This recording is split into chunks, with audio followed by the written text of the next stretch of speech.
Hello there, it's Valerie, your favorite Wizard Forest Gnome maker. I've never done a tutorial, so I hope this one works well for y'all. My she shed is kind of a little dark, excuse me, because it's dark outside and I don't have really super great lighting in here yet. It's still a work in progress, and so there you go. Anyways, all right, so for my gnomes, all of them I use for the bodies recycled things such as the sturdier water bottles.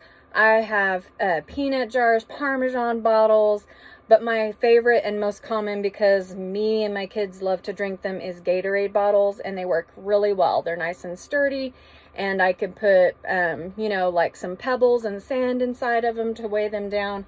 But I also put weight in the shoes to kind of help all of it even out. I know that most of y'all probably know how to make the little shoes from the Dollar Tree tutorial. I can't remember the name of the lady who posted it, but it's really super great. They're Dollar Tree party favors.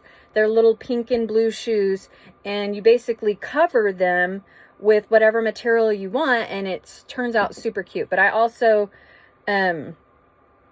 excuse me, put weight inside of them. That way I've got double weight. So anyways, on the body, basically all I do is pick whatever fabric that I really love, which most of the stuff that I get that's remnants from the hobby stores is this like minky type material for the minky blankets. Remnants are always super cheap, and they usually have a lot, or they have a sale at Hobby Lobby. You could always go online and they have the 40% off coupon. So even if it's a little bit more expensive, you could get 40% off and save some money on your supplies. But anyways, I just basically cut this into a square enough to fit up to about here on the top.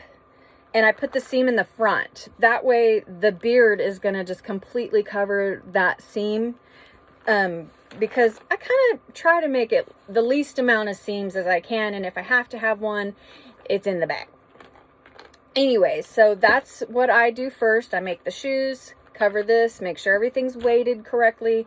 Then for the hat, I just have basically the size that I wanted. I, you know, estimated about how much I wanted the brim to hang off from the top. And I cover this with material, and then I cut a hole in the middle that's big enough for my bottle top to fit through there. And because we need it to be hollow, because we want it to go down to here. For the cone part, I use sorry, it slipped my mind. Toilet paper rolls, paper towel rolls, or I've even used wrapping paper rolls. They're a lot harder to work with because they're thicker, but you know, I really try to use everything I can. That way, you know, it's a little green too. Anyway, so like for right now, I have a toilet paper roll, and all I do is just cut it in a straight line down the side because I want this to be how I want to shape it. It kind of, you have to work with it a little bit to get it exactly where you want it with your fingers.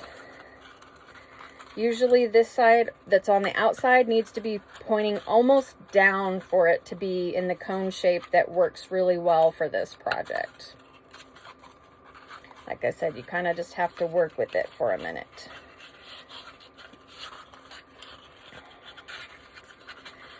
After a while, though, you get a little bit of a rhythm going for how to make these, so it's not too bad. Not too bad at all. I would say this is probably one of the longest times that I have to mess with anything that I'm making, is making the cone for these hats. Okay, so I got it in a shape that I'm pretty okay with. The bottom, of course, is going to be uneven, so I'm going to glue right up under the lip here.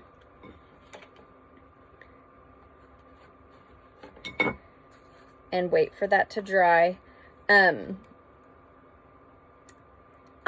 on the cardboard for the hat, I just use kind of any kind of cardboard that's pretty sturdy. We just redid our kitchen, so it's really convenient that our tile, the backing that came to support the tile, because we had the decorative tile, I have tons of cardboard. But in the past, I've also used boxes that food come in, like cereal boxes. My friends have donated their beer boxes to me. They work really great to shape hats. Beer boxes and cereal boxes are the most easy to work with because they're the thinnest.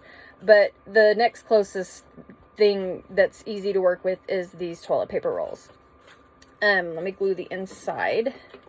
I usually just do 2 drops, so it just holds really good while I work with it. I don't want it to be all janky and messing with me while I'm trying to work with the material, putting it on there. And so, of course, we can't leave the bottom like this. I mean, I guess I could if I wanted my hats to be really wonky, but I kind of like them to stand up pretty straight. So, all I do is I just cut these, kind of just eyeball cut them. I could tell this is still not going to sit right. And you could tell if it's going to sit right by just sitting it down. And it sits pretty good, so I'm going to work with that. And so after this is covered with material and you cut out the middle, or you could cut out the middle then cover it with material, whatever works for you, then you'll cover this with material and simply stick it on here. And then before I put it on, I shape the brim because I like mine to be kind of like wavy and stuff. And so then you'll end up with your nice hat. I like to put extra material on the top and kind of make it leaning to the side. It's just, I prefer that look, and so I do that for all mine. Anyways, okay, so for the arms, I have Dollar Tree curlers. They're the ones that have the wire inside of them, and they have thin ones. If you make a bigger gnome, then they have thicker ones there, and it's like, I think 6 come in a package, and so that's 6 pairs of arms, and it works way better for me. I was making like arms covered in material that was wire, and I put cotton in there, that way I can make them hold stuff, and that was just really hard. So when I saw someone was making these, I started using these, and they are much easier to shape and to do things with. So I just simply cut it in half, and then I put glue in the end that I'm not going to use for where the hand is, and I just kind of squeeze it together, and then on the end that the hand is on, then I glue my little wooden ball hands, and they work really well. So with those, I made kind of like a little pattern out of cardboard, which I just had here. There it is. Sorry. And it kind of just looks like this.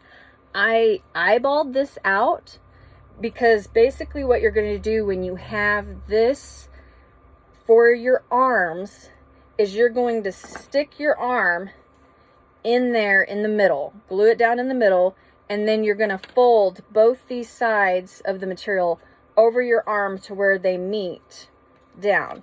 And so that's where I come up with my nice arms with the sleeves. Oh, it's hard to see it because I'm wearing black. Good choice. And so I just have this, and this is what I end up with.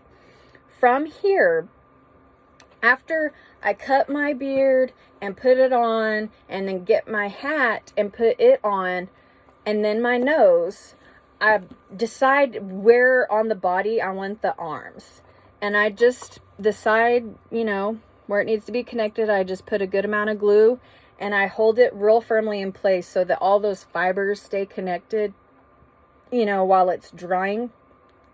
And then, after that, you have the basic part of the Wizard Forest Gnome.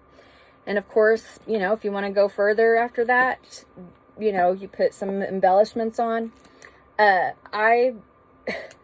For for my staffs, I found sticks walking in my alleyway, and someone had thrown out a bunch of branches and they were really neat. So I found a bunch with like these little knobby things on them, and I just kind of glue my crystals on them as I'm inspired. They come like this at the hobby stores.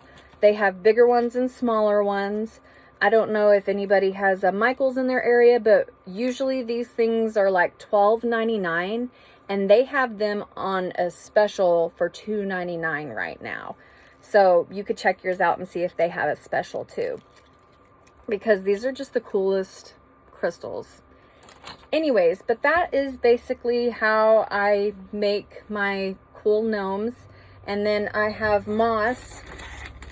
I bought this one at Dollar Tree. They have moss, and this one had 2 different kinds in the bag. Most of them either have one or the other kind, but somehow this one got 2, so I was like, ooh. That, or I go to Hobby Lobby. My mom got this for me from Hobby Lobby, and it had some other different kind of moss in there too. They have so many really cool types of moss at the hobby stores, and I just glue that on the hat how I think it looks cool. Make little bushes and have little mushrooms, you know, and get my little creatures or whatever I feel fits that guy, and there you have it. If you have any questions, feel free to ask me. I'll try to answer them the best I can. Hopefully this helps. Y'all have a good night. Thank you.